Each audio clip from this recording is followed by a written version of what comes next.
Bad welcome back to my channel. তোমরা কেমন আছো? আই হোপ সকলে ভালো আছো, বাট আমরা খুব একটা ভালো নেই।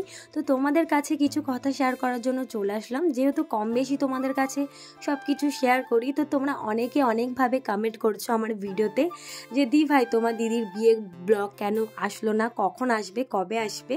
সো সেই কোশ্চেনের উত্তর দিতে আজ এই ভিডিওতে চলে আসলাম আমার এই ব্লগে। তো ভিডিওটা কন্টিনিউ দেখতে থাকো, আশা করি তোমাদের অনেকটা ভালো লাগবে আর তোমরা সবকিছু জানতে পারবে। তো চলো ভিডিওটা কন্টিনিউ দেখতে থাকো। আর এই ব্লগটা দিদির বিয়ের 3 দিনকার আগেকার ব্লগ, আপলোড করতে অনেকটা লেট হয়ে গেল। তো তার জন্য প্রথমে সবার কাছে ক্ষমা চেয়ে নিলাম। আর তোমরাই বলো, বাড়িতে যদি একটা এত বড় সমস্যা থাকে, আমি কিভাবে ফোন নিয়ে এইসব এডিট করব? কখনো কি কারোর ভালো লাগবে? সো তার জন্য এত দেরি হয়ে গেল আপলোড করতে। তো যাই হোক, এই যে দেখো আমার সকালবেলায় উঠে বিছানাটা গোছ করে এলাম, আর এখন বাজে সকাল 8টা, 8:30 এরকম হবে। এই ভিডিওটা দেখলেই তোমরা বুঝতে পারবে দিদির বিয়ের জন্য সব কিছু অ্যারেঞ্জ হয়ে গেছিলো, সব A to Z থেকে। যেহেতু রাত বয়ে বিয়ে, তো দিদির আইব্রো ভাতও হয়ে গেছিলো। সেই ব্লগটা আমি ইচ্ছাকৃতই করিনি। আমি ভেবেছিলাম যে একবারে গায়ে হলুদের দিন থেকে দিদির ব্লগটা স্টার্ট করব, তো সেটা তো আর হলোই না। আমরা তো কেউ কখনো ভাবিনি যে এইরকম একটা সিচুয়েশন আসবে। সব কিছু অ্যারেঞ্জ হয়ে যাওয়ার পরেও শেষ পর্যন্ত দিদির বিয়েটাই হবে না। তো কেন হলো না, কি সমস্যার জন্য হলো না, সেটা তোমাদের একটু পরে জানাচ্ছি। তো দিদির বিয়ের এখনো প্যান্ডেলটা হয়নি আর কি, তোমরা দেখতেও পাচ্ছ না। 3 দিন পরেই যেহেতু দিদির বিয়ে, তোমরা আবার অনেকেই কমেন্ট করতে পারো যে দিদির বিয়ের এখনো প্যান্ডেলই হয়নি। যেহেতু সামনে সরস্বতী পুজো, তোমরা সবাই জানো 28 তারিখে দিদির বিয়ে ছিল, তো প্যান্ডেলটা একটু সমস্যা হয়েছিল আর কি বায়না করতে। তো যাই হোক, শেষ পর্যন্ত হয়ে গেছিল দিদির বিয়ের প্যান্ডেলটা। দিদির বিয়ের আগেকার দিন প্যান্ডেলটা হয়েছিল। তোমরা যদি দিদির বিয়ের প্যান্ডেল দেখতে চাও, আমাকে অবশ্যই কমেন্টে জানিও। আমি একটা শর্ট ভিডিও করেছিলাম, তো ওটা তোমাদের দেখাতে পারি। আর তোমাদের দাদাভাইও আছে, যেহেতু আগের ব্লগে তোমাদের দেখিয়েছিলাম যে তোমাদের দাদাভাই ডিউটিতে চলে গেছে, তো আবার ও এসছে। আর এদিকে আমরা সবাই নিজেদের মতো খুশি, যেহেতু কদিন পরই দিদির বিয়ে। আর এই কথাগুলো আমি কিভাবে বলবো আমি নিজেই বুঝতে পারছিলাম না, যেহেতু এত হারে তোমরা কমেন্ট করছো। তো তারপর ভাবলাম যে এই ব্লগে আমি তোমাদের সবকিছু বলে দিই। আর এই যে দেখো, তোমাদের দাদাভাই এখন আমাকে পরোটা খাইয়ে দিচ্ছে। বাবা সকালে সবার জন্য পরোটা নিয়ে এসেছিল, তো ওর তো খাওয়া হয়ে গেছে। তো বিয়ে বাড়িতে একটু তো ব্যস্ত সবাই থাকবে আর কি, আমিও কাজ মাজ করছিলাম, তো আমার একটু লেট হয়েছে বলে তো এখন আমাকে পরোটা খাইয়ে দিচ্ছে নিজে হাতে। আর এদিকে আমার বাবা এখন সব সবজিগুলো গোছ করছে, কেবলমাত্র এই বাজারগুলো করে আনলো, বিয়ের বাজার আর কি, আইবুড়ো ভাতে এগুলো লাগবে, তো সেগুলো এখন গোছ করছে। কিন্তু কিছুতেই কিছু হলো না। আর এই যে দেখো, তোমাদের দাদা ভাইকে কুর্তাটা পরানো করালাম আর কি, দেখছি আমি কতটা খাটাতে হবে, কি করতে হবে, কারণ এই কুর্তাটা পরে দিদির বিয়ের জলসাজে যাওয়ার কথা ছিল, বাট সেটা তো হলো না। আর ও এমনিতেই বলেছিল যে আমাকে ওখান থেকে ছাড়বে না, তোমার দিদির বিয়েতে আমি অত আগে আসতে পারবো না, কারণ আমার বিয়েতে 1 মাস ছুটি নিয়েছে অলরেডি, তোমরা সকলেই জানো। তো ও বলেছিল যে আসতে পারবো না, বাট আমি ওকে বললাম তুমি যদি আসতে পারো তাহলে এই কুর্তাটা পরেই তুমি জলসাজে ঘুরতে যাবে। এই যে দেখো, আমরা এখন 2 বোনে বার হয়ে পড়লাম বাজারে, আর সাথে ছিল দাদা, তো বাইকে করে যাব। তো কি করতে যাব ভিডিওটা দেখো, বুঝতে পারবে আর। তো চলো এবার আসল কথা বলা যাক, যে কথাটার জন্য তোমরা এতক্ষণ ওয়েট করে বসে আছো, দিদির বিয়েটা কেন হলো না, কোন সমস্যার জন্য হলো না, সেই কথাটা শোনার জন্য তোমরা অনেকক্ষণ ধরে ওয়েট করে আছো। তো এবার বলেই দিই। আর সব কিছু অ্যারেঞ্জ হয়ে যাওয়ার পরেও, আর অ্যারেঞ্জ তো অনেকটা দূরের কথা, দিদির তো আইবুড়ো ভাত শুদ্ধে খাওয়া হয়ে গেছিলো দুপুরে। তো তারপর থেকে ভীষণ আনন্দ করছিলাম আর কি, সেই মুহূর্তগুলো খুব আনন্দভাবে কাটাচ্ছিলাম সবাই মিলে।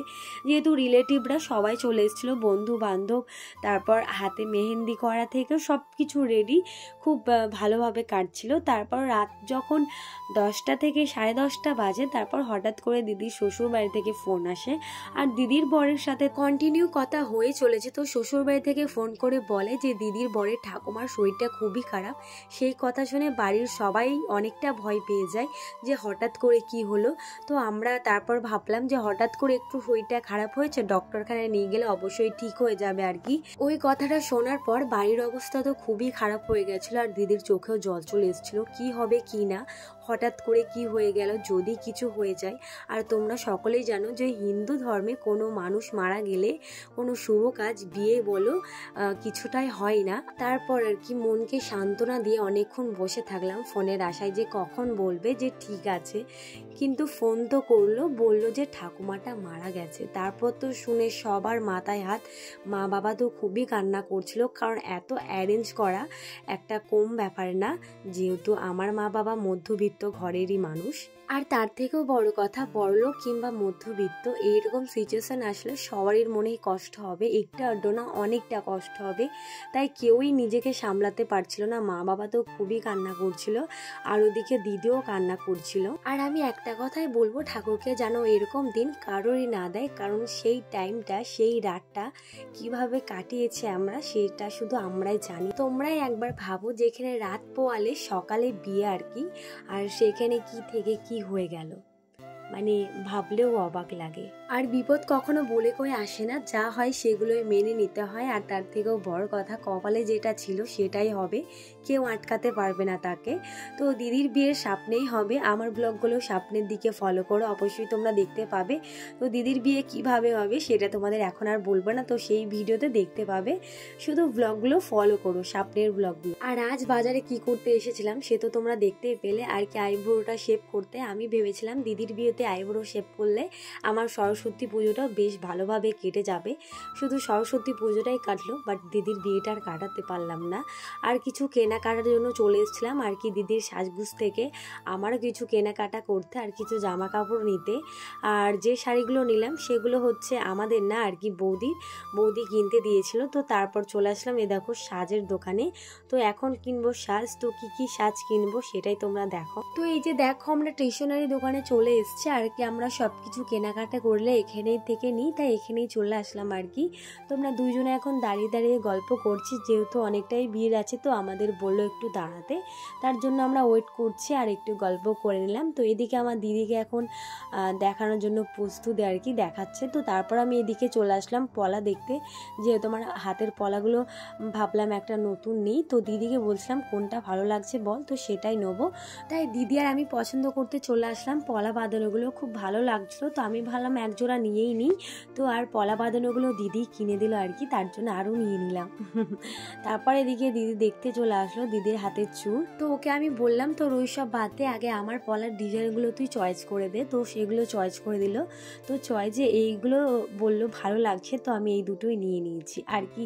মোটা মোটা শাখা আর মোটা মোটা পলা বাঁধানো আমার ভীষণ ভালো লাগে, তাই ওই যে ওই জোড়া দুটোই নিয়ে নিলাম। তারপরে দিকে চলে আসলাম আর কি ফুল দেখতে। এই ফুলগুলো এখন খুবই উঠেছে, সবার আছে, আমার আগাগোড়া এই ফুলগুলো খুবই ভালো লাগে এক পাশে দিতে। পছন্দ করতে করতে আমার তো সব কালারগুলো খুবই ভালো লাগছিল। আর একটা ছিল কাটা আর একটা ছিল ক্লিপের মতো, তো আমি কাটাগুলো বেছে দুটো নিয়েছি, একটা রেড কালার একটা হোয়াইট কালার। এই যে দেখো আমি মাথায় দিয়েও নিয়েছি আর কি, দিদিকে বলছি দেখ আমাকে কেমন লাগছে। তো এদিকে আমি আমার মতো ফুলগুলো চয়েস করছি, আর ওদিকে দিদির জিনিসপত্রগুলো নিচ্ছে। তো ফাইনালি এই দুটোই নিয়ে নিলাম আর কি, এত পছন্দ করার পর। আর এটা হচ্ছে দোকানের মালিক আর কি, কার্তিকদা বলে আমরা ডাকি। তো বলছে নাকি আবার ব্লগ বানাচ্ছিস, তো তার জন্যই বলছে আমার মুখটা একটু দেখাই। আর এই যে দেখো আমি ফুল পছন্দ করে আবার দিদির কাছে চলে এসেছি। তো দিদি এখন অনেক প্রায় সাজগুজ নেওয়া হয়ে গেছে। তো এই যে দেখো, তো এখন লিপস্টিক নিচ্ছে, তো কোন কালারটা নেবেও বুঝতে পারছে না, তাই কার্তিকদা সব খুলে খুলে আর কি দেখাচ্ছে কালারগুলো। তো একটা নিয়ে নিল আর কি খয়েরি কালারের। বিয়ের জিনিসপত্র নেওয়া হয়ে গেলেও আফসোস যে বিয়েটাই হলো না। আর এই যে দেখো আমি একটা ক্লিপ নিলাম, এই ক্লিপটা আমার খুব ভালো লাগছিল, আর একটাই ছিল পাতার মধ্যে, আর কালারটাও ভীষণ পছন্দের, তাই ওটাই নিয়ে নিলাম। একটা ছিল তাই নিয়ে নিলাম।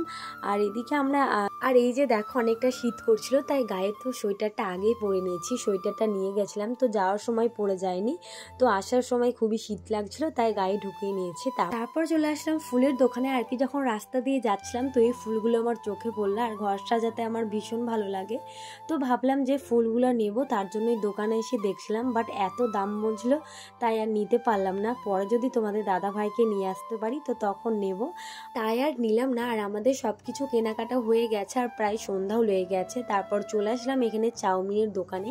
আর কি চাউমিন এগরোল সব কিছুই হয়, যেহেতু অনেকক্ষণ এসছে প্রায় খিদেও লেগে গেছে, তাই দাদার দিদি বললো চল তাহলে একটা করে এগরোল খাই গা। তো এই যে দেখো এখন আমরা তিনজনা মিলে একটা একটা করে এগরোল নিয়ে নিয়েছি, তো সেটাই এখানে এখন খাচ্ছে আর কি। আর হ্যাঁ, দিদির চ্যানেলে এখন অবধি তোমরা কোনো ভিডিও পাওনি, কারণ দিদির ফোনটা একটু খারাপ হয়েছে, ওর ফোনটা এখন দোকানে আছে, ও এখনও আনতে পারেনি। তো আনলে তোমাদের সব কিছুই বলবে। তো আজকের ব্লগটা এই অবধি। ভালো লাগলে অবশ্যই লাইক কমেন্ট করে আর প্লিজ ভিডিওটা স্কিপ না করে পুরো ভিডিওটা দেখতে থাকো, তোমরা সব কিছু জানতে পারবে। তো দিদির চ্যানেলেও সব কিছু দেখতে পাবে। তো টাটা।